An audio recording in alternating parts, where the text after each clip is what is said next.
His explosive interview, the secret deal, and warnings Victoria's construction industry could grind to a halt. A goal umpire struck by a bottle at Marvel Stadium as the final day of the home and away season goes down to the wire.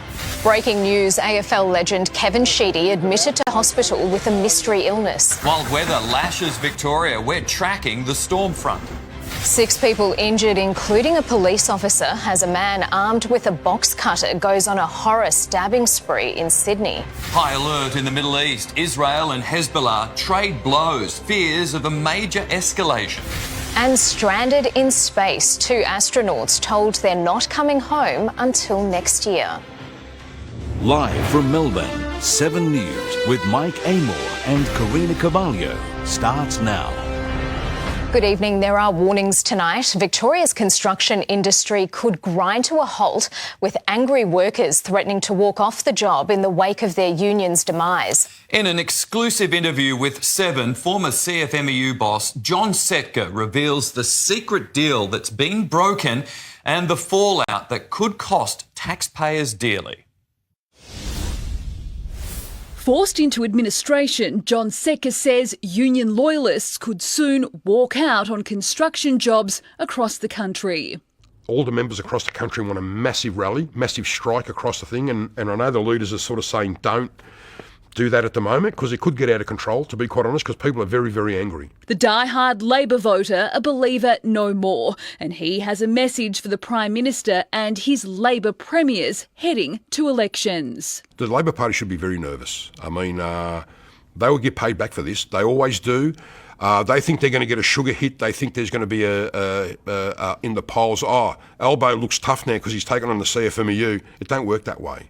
His fury comes as a secret deal was discovered in a series of interviews for Seven's Spotlight when nothing was off the table.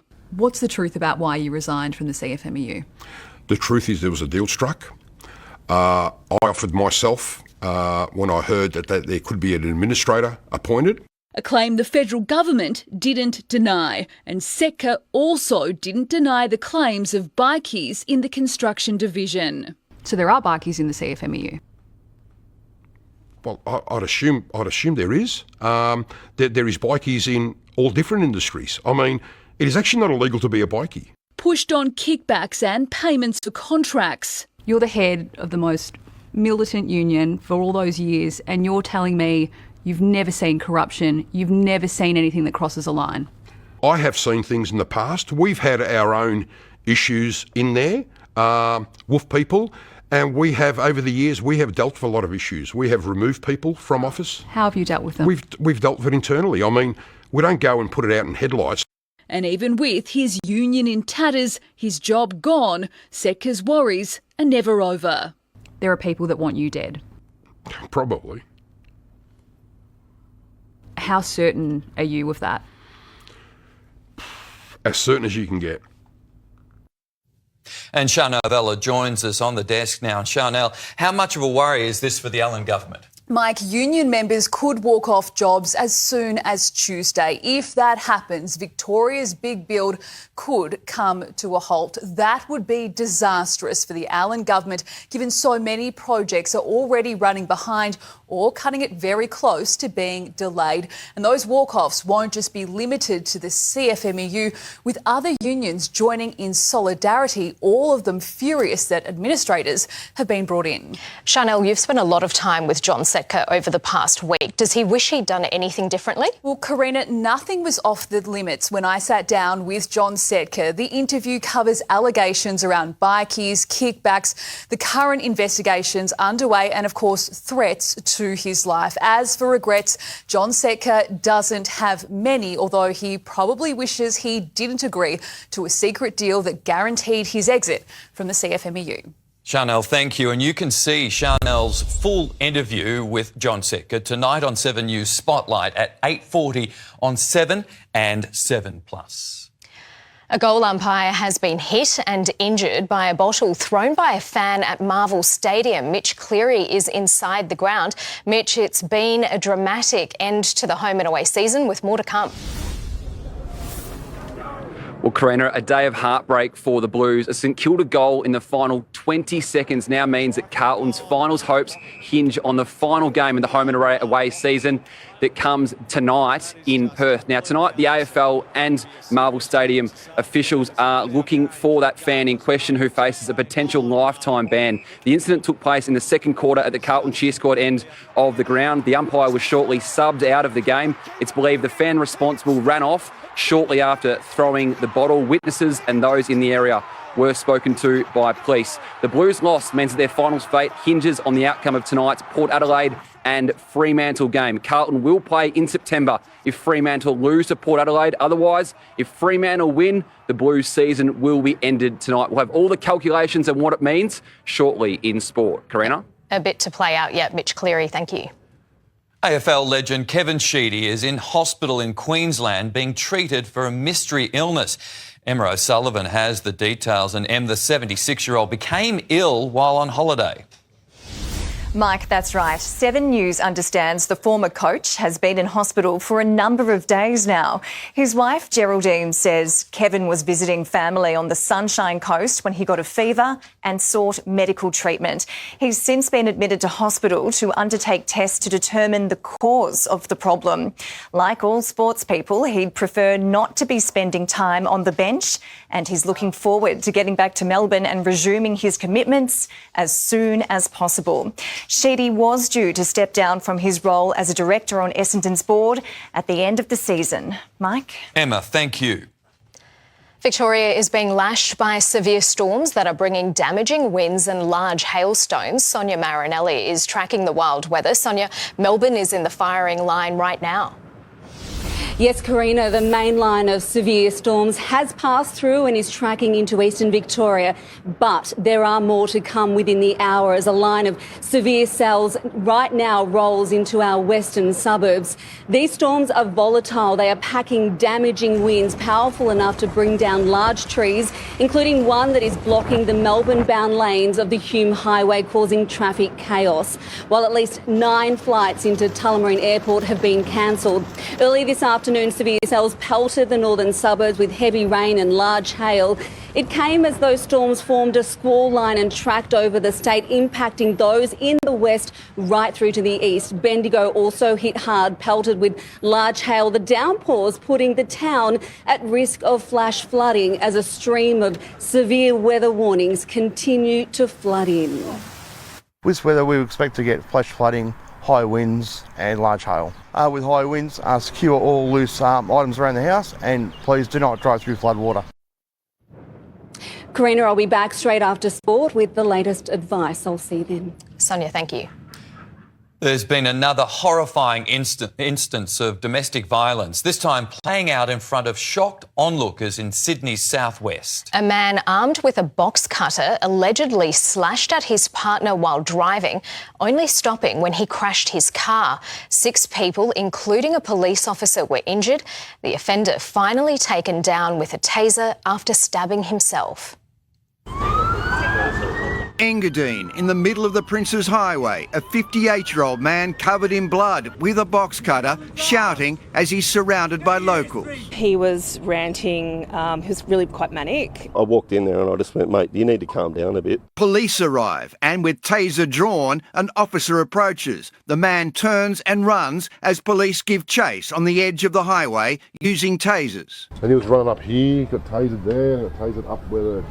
Finally captured after he'd self-harmed, stabbing himself in the neck in front of shocked witnesses, including young ones. I saw blood on the man. It's a bit scary. Just before 9 a.m, he'd been caught on CCTV, driving into an intersection, slamming into the side of a car. It was going at significant speed. Driving behind the crash, Sharks chairman Steve Mace went to assist but found the man stabbing a female passenger. In the legs, in the side, wherever he could go. And I was then trying to drag her out of the car to stop the stabbing. He was sort of swiping at us. There was another gentleman that came to help. Mace suffered a cut hand, says the man was complaining about the woman, his 48-year-old partner. It was all to do with, she changed his radio station on him. We're all dead anyway. When the man got out, to protect the woman, the pair guarded the passenger door. And every time he kept coming at him or to get back to her, It was like a standoff which felt like an hour. Heard the guy yelling out and just all talking about he's going to kill himself, kill her. Police allege the man started the attack on his partner while he was driving. We believe that's when the assault was occurring in the car, and as a result they then collided with another vehicle. With multiple stab wounds, the woman's in a critical condition. Her partner also critical, treated at the scene with lacerations to his neck and arms. He is known to police for a number of matters. The occupants of the car his vehicle crashed into, only minor injuries. It was a miracle that they weren't hurt. She was just badly shaken up and I think has a broken wrist. A police officer involved in the foot chase suffered a knife wound to his wrist. A man in his 40s, one of those who tried to assist, has a stab wound in his abdomen. Quite frightening, but very, very brave on those people's behalf. Chris Marr, 7 News. We're on the verge of a major escalation in the war in the Middle East tonight. Israel has declared a state of emergency after trading airstrikes with Hezbollah fighters in Lebanon. The whole world now bracing for this conflict to move in a terrifying new direction. Rockets lighting up the sky over Lebanon. A preemptive attack from Israel. The IDF is striking terror targets in Lebanon, from which Hezbollah was planning to launch their attacks on Israeli civilians. Hezbollah's own barrage of rockets showing that the killing of a senior commander in Beirut wouldn't go unpunished. And now we're waiting to see what the next move is in this situation. The latest tit-for-tat prompting grim faces from Israel's war cabinet as they declare a state of emergency. Tel Aviv's Ben Gurion airport shut down, no flights in or out for hours. We have no clue. We hear that there's drones, missiles, rockets. You see everyone's faces, everyone's scared. Foreign Minister Penny Wong tonight flagging Australia's concern at an escalation in tensions. Citizens told to steer clear of Lebanon and exercise caution in Israel. Potentially we are starting a second phase of this war beyond Israel versus Hamas in Gaza. This latest skirmish a blow for ceasefire negotiations, despite optimism from some corners. Mr. President, how are the hostage talks going? I think that, the chances of success in the ceasefire negotiations are pretty much zero. Angela Cox, 7 News. Back home, a killer remains on the run after another emotion-charged day at a Derrimut murder scene. Community leaders are pleading for better laws to stop knife crime. As the sun rose, flowers marked the spot where Kiom Atum died. The 28-year-old son and brother remembered as a skilled sportsman and entrepreneur. He was very active in his sport and established his own company. It's a tragic that touched the hearts of all South Sudanese community. He was fatally stabbed early yesterday, Kiom's family returning to the scene as grief set in. His killers are still on the run. The community like to see those people brought to justice. Yesterday, a major investigation site, today Sunday Sport, took over Balmoral Park, but the tragedy didn't go unmarked.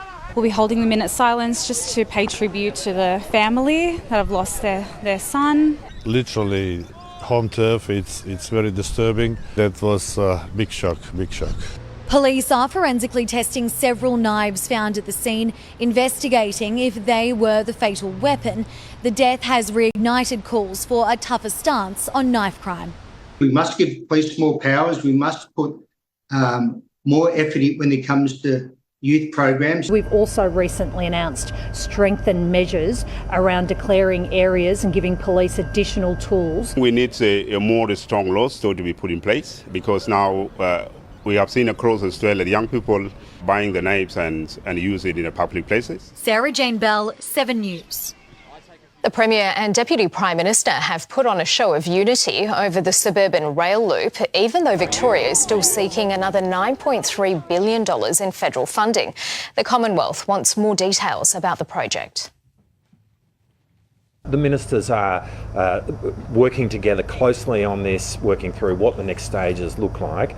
But right now we've committed $2.2 billion. That is a very significant contribution to the suburban rail loop. We get what it will mean for Melbourne. There is no clear understanding of how the suburban rail loop is going to be funded other than increasing taxes and for the state Labor government going to the federal government crying out for more money.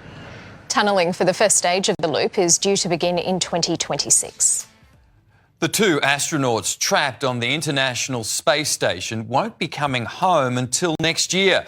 NASA tonight revealing Boeing's troubled Starliner isn't up to the job. The space agency tapping the company's biggest competitor to finally bring the pair back to Earth. Stranded in space, the Boeing Starliner that carried Sonny Williams and Butch Wilmore out of this world deemed unfit to bring them back. Space flight is risky, and a test flight by nature is neither safe nor routine. And liftoff of Starliner and Atlas V. The Boeing Starliner's test flight launched in June, the first ever with a crew on board. They made it safely to their destination. So here we are in the front of the International Space Station. But the capsule suffered setbacks on the way there, with helium leaks and thrusters that abruptly stopped working. Boeing spent weeks working on the problem and had argued it was ready for the mission home. I would say that we've had a lot of tense discussions, right, because the call was close. NASA instead tapping Boeing's rival, SpaceX, to bring them back to Earth. This has not been an easy decision, but it is absolutely the right one. The SpaceX capsule will head to the International Space Station next month, but won't return to Earth until February next year. The Crew 8 vehicle will serve as the lifeboat for Butch and Sonny. Boeing and NASA will work together to bring the Starliner uncrewed back to Earth, a major test for Boeing to prove its capsule can handle the journey home. In the United States, Miley Hogan, 7 News. Former Pie star Jason Cloke has been rushed to hospital after he was hit during an over-35s match on the Gold Coast. The ugly brawl broke out during the second quarter between Broadbeach and Burleigh. AFL Masters Queensland says the league is reviewing the match report and police are also investigating. Cloke was released from hospital today. We wish him all the best. Abbey Gelmi is here with an early look at sport. Abbey, it's a tense finish to the season. Karina, that's understated to say the least, but it's not over yet. The Bulldogs took matters into their own hands. Led by the skipper, the Dogs charged towards September, downing the Giants in Ballarat. A roller coaster of emotions at Marvel Stadium. We'll show you how the Saints took finals out of the Blues' hands. The shocking crash in Formula One that left everyone on the edge of their seats. And Ange Postecoglou's got the Spurs Premier League season up and running. But if you do know a Blues fan, maybe check on them because it's a bit intense at the moment. Yeah, I think they've all gone silent. Yeah. She was struggling a little bit. Okay. Thanks, Abbey. A major sporting awards night has descended into chaos with a comedy duo booed off stage accused of making vile racist jokes. Details next on 7 News. Also, dozens arrested as police smash a major drug and gun smuggling operation. A breakthrough after a stabbing frenzy in Germany. See the moment a coal-fired power plant comes tumbling down. And later, rising demand for volunteer baby cuddlers. Police say they've made dozens of arrests dismantling a major organised crime syndicate allegedly involved in the importation and trafficking of drugs, illegal cigarettes and guns. They've seized 11 kilograms of meth, 2.8 million illegal cigarettes, 14 firearms, a stolen car, a boat, luxury jewellery and designer clothes. Police will allege the drugs were being imported from Spain and the cigarettes from Dubai. An Australian comedy duo has been accused of making racist comments during a performance at Country Racing Victoria's awards night. Rory Campbell has the story, and Rory, an outraged audience member stormed the stage. Mike, it was meant to be a moment of light-hearted entertainment during Country Racing's Night of Nights, but the Nelson Twins' performance at the Melbourne Convention Centre has been described as vile, rude and racist, and some attendees were less than impressed. One man got up on stage to interrupt the comedy duo after taking offence. This act is just an absolute joke. I don't know who booked yous. I do not know who booked you, but I'll tell you what, do your research. In a statement, CRV told 7 News it's extremely disappointed with some of the remarks and in no way condones those comments. Country Racing Victoria also issued a formal apology during last night's proceedings. Mike? Rory, thank you. The country Liberal Party has claimed victory in the Northern Territory election, a landslide win, booting Labor from power after 8 years in office. Crime dominated the campaign, but the coalition says broader economic problems were at play. We've had so much holding us back across the Northern Territory over many years with Territory Labor. So some lessons for the Prime Minister. Absolutely. We take every election seriously. We look for whatever lessons we can learn from all of them. Polls indicate Labor will also likely lose the Queensland election in October. Islamic State has claimed responsibility for a mass stabbing at a festival in Germany that left 3 people dead. A man has now turned himself in over the attack, with fears tonight terror was a likely motive. Next to flowers planted for this German city's 650th birthday are those now being left for the 3 people stabbed to death at the celebrations. Germany's Chancellor called it a serious crime and said the killer must be severely punished. Furchtbares Verbrechen passiert. We're all mourning the dead and worrying about the injured. We must not accept this and never come to terms with it. Solingen's city's festival was just warming up as evening hit, but DJs were interrupted with reports of people being stabbed. Music was switched off, this performer says. Someone came up and said, "Hey, we already have 3 people dead." 2 men and a woman in their 50s and 60s were killed, 8 others injured, 4 fighting for their lives. Less than 24 hours after the attack, the Islamic State group claimed responsibility. Posting online, the perpetrator carried out the attack in revenge for Muslims in Palestine and everywhere. Specialist German police raided an asylum seeker centre near the scene. A man was arrested, but there's no confirmation he's the suspected murderer. A 15-year-old boy was also arrested in connection with the incident. Investigations are in the early stages. We have not yet been able to identify a motive, the prosecutor says. However, initial suspicion of a terrorist-related offence cannot be ruled out. The festival has been cancelled, neighbouring cities and towns calling off their own events as fears grow this latest deadly attack won't be the last. In London, Joel Dry, 7 News. A retired power plant in the US has come crashing down in a controlled blast. Drone video shows the moment the site was reduced to a cloud of dust as 4 stacks slammed into the ground. The coal station in New Mexico had been generating electricity for half a century. There's a new plea from police to help solve the disappearance of a Dandenong North man 10 years ago. The mysterious details straight ahead on 7 News. Also relief for commuters as major works wrap up on the Geelong train line. A new twist in the Italian super yacht tragedy. And why your new right to ignore the boss's calls could be short-lived. More passenger trains will be able to serve the South Geelong station next to Karina Park now that a 72-day construction blitz is complete. The upgrade duplicated 8 kilometres of track and removed 2 level crossings. Something like 46,000 cars a day use those level crossings, and what this means now as a consequence of this investment, it's going to be safer, smoother and faster. New timetables have yet to be announced. The family of a missing Dandenong North man has issued a fresh plea for information 10 years on from his disappearance. Jake Lyons left his home without a trace in 2014 and police are still desperate for answers. Jake Lyons' family has been searching for answers for an agonising 10 years. His father wakes up every morning and has to deal with this, and it's really hard, you know. The 20-year-old went missing from his Dandenong North home on this day in 2014. His disappearance has haunted his dad, Rick, ever since. I love him with everything I've got.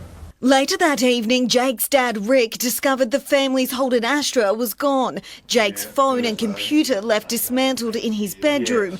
Police located the Astra 6 days later at Warner Reserve in Springvale. The keys found under the car. At this time, we believe it's less likely that Jake is still alive. Jake's family says he was suffering with depression but was seeking professional help and had planned to move out with a friend. On the day Jake vanished, he purchased snacks and drinks from a supermarket and withdrew $50 from his account. His wallet has never been found and it's still unclear exactly when and why he came to the reserve or if he met up with someone. I believe there's people out there that probably know things that we would like to know. Please come forward and bring our families some peace. We've suffered long enough not knowing where he is. Geordie Wright, 7 News. Italy's super yacht tragedy is now the subject of a manslaughter investigation. Prosecutors are weighing whether it could be a case of multiple manslaughter and causing a shipwreck through negligence. For now, that probe is not focusing on any individual. British tech tycoon Mike Lynch, his daughter and 5 others were killed when their yacht capsized in a storm off Sicily. A fleet of luxury vehicles has been seized from the Romanian home of influencer Andrew Tate. The cars were towed away one by one. The collection included a Ferrari, a Lamborghini and even a Lada. The 37-year-old is under house arrest as part of a sprawling investigation into human trafficking and sex with a minor. From tomorrow, most Australian workers will have the right to refuse unreasonable contact from their bosses outside working hours. But the changes may be short-lived, with the Coalition tonight doubling down on a promise to rip up the laws if it wins the next election. Ignoring work calls, emails and texts when you're off the clock becomes law on Monday, a major win for workers' rights to disconnect. A bit of an infringement on your life. I don't think your employer should be able to call you after hours if you're not getting paid for it. The changes apply to companies with 15 or more employees from tomorrow. Small business has a year's grace period, but the reform isn't as simple as it sounds. Under altered awards, an employee has the right to disconnect unless it is unreasonable to do so. The Fair Work Commission will consider the reason for contact, emergencies, level of disruption, a worker's seniority, salary and personal circumstances. If you're a senior lawyer and there's something comes up, it wouldn't be reasonable to refuse that contact. But if you're the junior receptionist and the boss wants to contact you on a Sunday, you know why. Business groups fear the changes will lead to mass litigation. So the lawyers will be the winners, small business will be the losers. Despite public polling showing strong support for the right to disconnect, the opposition tells 7 News it will honour a promise to scrap the laws if it wins the next election. A new pathway for casual workers to become permanent will also be axed by Peter Dutton, as Labor and the unions prepare to weaponise the issue in the campaign. Josh Martin, 7 News. The race for Lord Mayor is ramping up. Up next, a promise of a parking price freeze and plans to scrap Sally Capp's marquee project. Also, what's driving increasing demand for volunteer baby cuddlers? Brave young survivor soars with his footy heroes. And in sport, with Abbey, the fallout from the Blues' heart-stopping loss to the Saints, live from inside Marvel Stadium. It's parking versus parkland as rival candidates pitch their cost-cutting plans in the battle to become Melbourne Lord Mayor. The Town Hall incumbent has announced price freezes, while his opponent wants to axe Sally Capp's New York-inspired vision for our city. Fees parked for 4 years. Lord Mayor Nicholas Rees says he'll keep on-street parking on the leash, freezing prices if he's elected in October. Everybody's feeling the pinch at the moment and we want to provide relief for motorists as well. Parking price drop would be more appropriate to help people out. If those prices stayed the same, definitely be parking here more often. Absolutely. Team Rees is promising to freeze rates for a year, halve parking permits and outdoor sporting ground hire and make pet registration free to help residents battle the cost of living. Unfortunately with Mr Rees, I think there's more politics than actually care for people in a cost of living crisis. Rival Aaron Wood taking aim at former Mayor Sally Capp's New York-inspired Green Line project. It's promised a lot and actually delivered very little. So what we will do is axe that Green Line project. Instead of Green Line, Team Wood wants to direct funding to 21 parks, some new, some expansions. This decision was not taken lightly at all. Aaron Wood says this Birrarung Mars section of the Green Line project needs to be finished, but without more funding from the state or Commonwealth, the rest of the project should stop. Team Reece is adamant the private sector will get Green Line done eventually.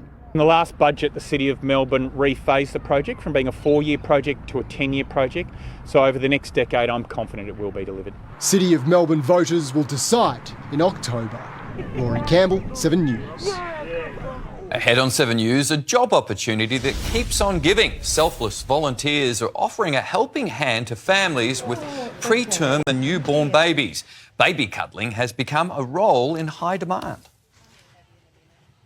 It's a very sought after role, and I don't think anyone that has come on board has left. See the heartwarming story that's coming up after sport. A brave young survivor has soared with his Sydney Swans heroes. The thankful teen who's endured 6 life-saving surgeries has become a junior mascot for a very special cause. At 15 years old, it's hard to top a moment like this. Young Artaban leading his heroes out to the chorus of 36,000 fans at the SCG. One of the great things that this game can give us is help inspire young blokes like that. One who a year ago almost lost his life. I just feel blessed to be here. Artaban fell off the rocks at Manly Beach, suffering broken bones, significant internal injuries and major blood loss. It took 6 emergency surgeries and at the end of the line, 62 blood donors to keep him alive. 62 people, it's a lot of people. That's worth 3 of my classes, I reckon. Just to think of that is just amazing. He's still recovering, but fearless and thankful. Hopefully everyone donates some blood to save someone's life, because I think it means a lot to everyone. In the short time it took Artaban to run on to the G, 2 Australians needed a blood donation. By the time the Swans' winning game ended, more than 400. I'm going surfing again. I'm going to play tennis. The fact that I can do that now, I really just want to thank them for that. Grace Fitzgibbon, 7 News. Abbey Gelmi is back with Sport. Abbey, it was an absolute thriller at Marvel Stadium. Karina, every footy fan was on the edge of their seats as the Blues fumbled a golden chance to seal their September hopes. We'll be live from the fallout next. The finals-bound Bulldogs have a field day at Ballarat. So it all comes down to this. Fremantle and Port Adelaide fight it out in the West to determine the top 8. And the great escape in a fiery Formula One practice. I think I've made a mistake, yes. It can't all be rumours though, John. It can't all be rumours and it can't all be lies. On 7 News Spotlight, John Setka breaks his silence. There are people that want you dead. Probably. So there are barkies in the CFMEU. Well, I'd assume there is. And now, the secret deal that will make headlines across the country. What's the truth about why you resigned from the CFMEU? All New Spotlight tonight. Welcome back. Carlton's finals hopes are hanging by a thread after a loss to St Kilda at Marvel Stadium in the dying seconds. A final quarter fight back wasn't enough to seal their September chances as the Saints finished their season on a high. Win to stay in, but it was a bridge too far. The sinking feeling of despair sits in the pits of Carlton's stomachs again. A Saints goal with 20 seconds left, potentially season-ending for the Blues. It's a goal! He can just kick the goal! Carlton clawed back the lead with 6 minutes remaining. Finals on the horizon. Jesse Motlop! Paint a picture! Despite firing the first shot of the match, maybe for the opening goal, the Blues fans are up and elated. Ross Lyon had an eye on spoiling the party. It was the Saints with the early lead. That's perfection. Doesn't get any better than that. A clumsy hit on Shinkoda and the Carlton camp was nervous. Only 27 players fit, the rest watching the match in the rooms or in the company of St Kilda's recruiting boss. St Kilda took advantage, a lead of 10 by half-time. It spills to Filippo, who kicks a magnificent left-foot goal to put the Saints in front. That increased after the main break. And that's a very nice kick. And Carlton fans had the blues. Their side had to lift to battle for the 8. Akers delivers and there is a bit of fight. But an irate skipper gave up a goal just before three-quarter time. They will not like this, the Blues. Nor do they like the painstaking wait, clinging on to 8th, but their future in the hands of Fremantle. Laura Spurway, 7 News.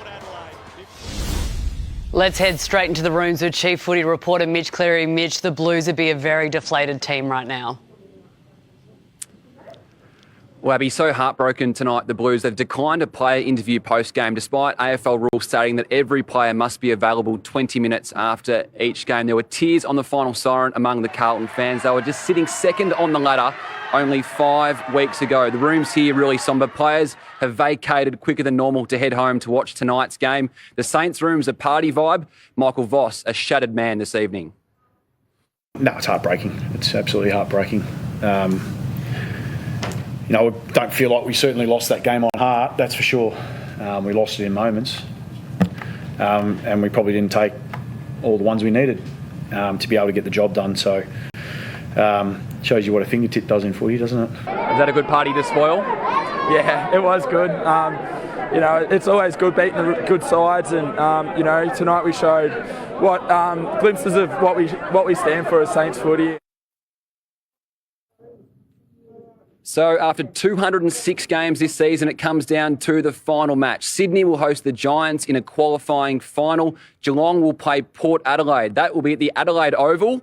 Unless the Power lose tonight's game by more than 4 goals, then Geelong will host that game at the MCG. To the elimination finals, the Bulldogs will meet Hawthorn at the MCG. The Blues season tonight hinging on Fremantle. If the Dockers win, the Blues will be out. If the Dockers lose, the Blues will play Brisbane at the Gabba. In the West, there was delirium on the final siren for Fremantle fans watching the St Kilda's match winner in real time. It means that the Dockers season is still alive. At quarter time, the Dockers currently lead by 8 points. So much riding on that game in the West between Fremantle and Port Adelaide. The finals fixture and when those games played will be announced tomorrow morning at 8 a.m. You can catch that on Sunrise. Abbey, only fitting that the season that we've had comes down to the final match of the season. And you're the last man standing in the Blues rooms. Thank you so much, Mitch. The Western Bulldogs, meanwhile, have booked their ticket into the finals, holding off the Giants by 37 points in Ballarat. Marcus Bontempelli and Ed Richards were influential, leaving nothing to chance to keep their premiership hopes alive. The equation was simple for the Dogs: win and you're in. Book your tickets, Dogs fans. Bring on September. Relief after a hard-fought victory over the Giants. It was nice this year to have the opportunity. Almost fate was in our own hands. Liam Jones will have a nervous wait from the MRO. He takes possession, bang, slung into the ground. Worrying signs early as Adam Treloar needed treatment on his calf. Tim English made his presence felt, but the howling winds in Ballarat were the real headache. It's directly out. The Giants took an 11-point lead into the first break. With the breeze in their back, the Bulldogs responded with the next 5. Gee, that was good. That is exceptional. Marcus Bontempelli weaved his way through to set up Ed Richards. Carves his way through the lot of them. A head clash then forced the skipper from the field. A thumbs up and he was good to go. The Giants kicked a steadier through Josh Kelly, but it seems nothing would stand in the Bonts' way with September around the corner. Something in the way he moves. Marcus Bontempelli. His counterpart had other ideas on the stroke of three-quarter time. One of the greatest of the greats sends it long and strong. The Dogs kicked the last 4 of the game. Up against the boundary. A miracle. Hoping to ride a wave of momentum through to the finals where they'll face the Hollywood Hawks in week 1. Didn't look likely after round 8 is very satisfying. Tim Hipsley, 7 News. And Postecoglou Spurs are back on track in the Premier League. After a sluggish draw last week, Tottenham dispatched Everton 4-0 to seal their first win of the season. What you don't want to do is, after last week, change your approach looking for goals. You know, we haven't changed our approach. Erling Haaland sparked a run of 3 Manchester City goals in 4 minutes to go on to beat Ipswich Town 4-1. Arsenal scored twice in the final half hour to beat Aston Villa 2-0, and Brighton stunned Manchester United to snatch a 2-1 victory. Logan Sargent scrambled to safety as his Williams burst into flames after a terrifying high-speed crash in practice at the Dutch Grand Prix.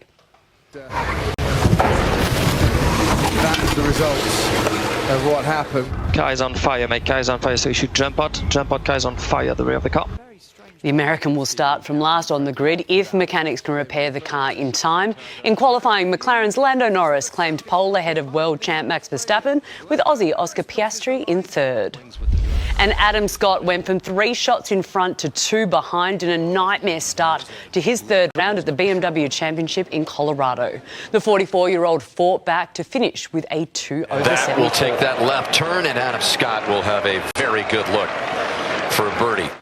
Scott is 1 behind American Keegan Palmer. Swedish sensation Ludvig Ober sits third off and laughed off a high-altitude nosebleed and then proceeded to drain a monster birdie putt at the first, but a very dramatic finish that we're seeing to the end of the AFL season, guys. Oh, yes, it is. Thanks, Abbey.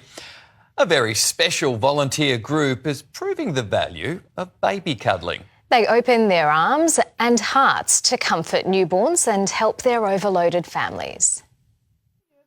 Imagine this being your job. Pauline Clunes doesn't have to. I love it, absolutely love it. The former nurse is now the envy of volunteers everywhere. Her job description, singing, bedtime stories and cuddling babies. Stroke her face, her arm, talk to her, pat her, pop a dummy in if she's singing out loudly and needs some extra attention. She's one of 19 family support volunteers at the Women's and Children's Hospital, lending a hand to families with preterm and newborn babies. It gives me that peace of mind. If the nurses or the midwives are busy, at least there's someone to comfort. I don't have family myself, so when I retired, this just was fantastic to do. They support the parents too, emotionally and even with a hug. They even entertain visiting siblings. It's a very sought after role, and I don't think anyone that has come on board has left. And they really go the extra mile too. Sasa toto a chok. That's hello baby a chok in Swahili, isn't it? Yes. Talking to you in your native tongue, it is. Elspeth Hussey, 7 News. Sonia has been tracking our wild weather, and Son, we've even had lightning. It's been lighting up the sky behind us. It has, Mike. It's been a frenetic few hours. I'll bring you up to date with the very latest coming up next on 7 News.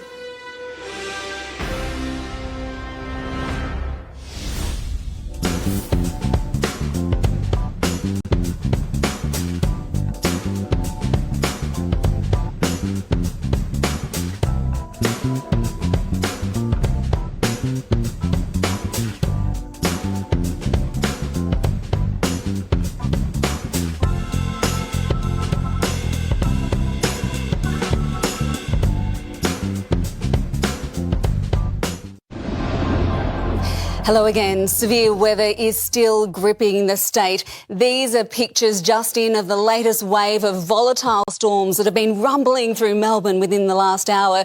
They've been lighting up the sky with 12,400 people without power across the state right now. Melbourne and Geelong remain tonight under a severe weather warning, as well as parts of central and eastern Victoria, with storm cells likely to produce large hail, heavy rainfall and damaging winds over the next few hours. These storms are fast moving, with the main line right now tracking eastwards and waves of storms coming in behind it. So that's the current situation, with the weather very quick to turn this afternoon. The city spent the first part of the day under a large window of sunshine, warming to a high of 24 degrees. Suburbs in the west reaching 25. But as we hit that peak heat, it helped to trigger those storms, and the sky quickly turned to this.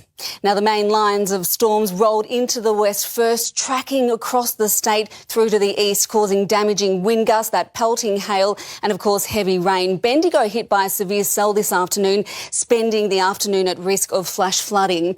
Now, temperatures across the state rising well above average, up to 9 degrees higher than normal, with a risk of more storms continuing tonight, including here in the city. We could get more rumbles of thunder over the next few hours, so do take care.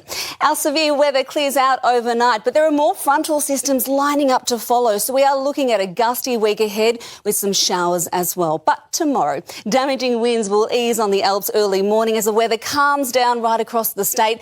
Monday, partly cloudy with isolated showers mostly on and south of the ranges, maybe some snow on the Alps. We won't feel the brunt of the colder winds just yet. That comes later in the week. Tomorrow, still warmer than average under a moderate northwest to westerly airflow. Around Melbourne, there's a high chance of showers in the southeastern suburbs, but only a 50-50 chance we'll get a light shower anywhere else. It will be breezy at times and relatively mild as temperatures head for the high teens, mostly 17 or 18 degree maximums, Point Cook 19. Only a possible shower on the way for the city, otherwise a pleasant Monday under a mix of sun and cloud, and a Monday high of 18 degrees to start our new week. Do expect strong winds to develop again on Tuesday with a top of 20. Strong winds, showers and possible hail developing during Wednesday and a midweek high of 17. It's windy with showers on both Thursday and Friday, and yes, windy at times with showers on both Saturday and Sunday. But for now, it's been a very big night of weather. To everyone at home, do take care out in those wild winds. Good advice, Son. Thank you. And that's your Sunday night news. A reminder, Chanel Vella's exclusive Spotlight interview with John Setka goes to air at 8:40, followed by the latest. For now, from the 7 News team, good night.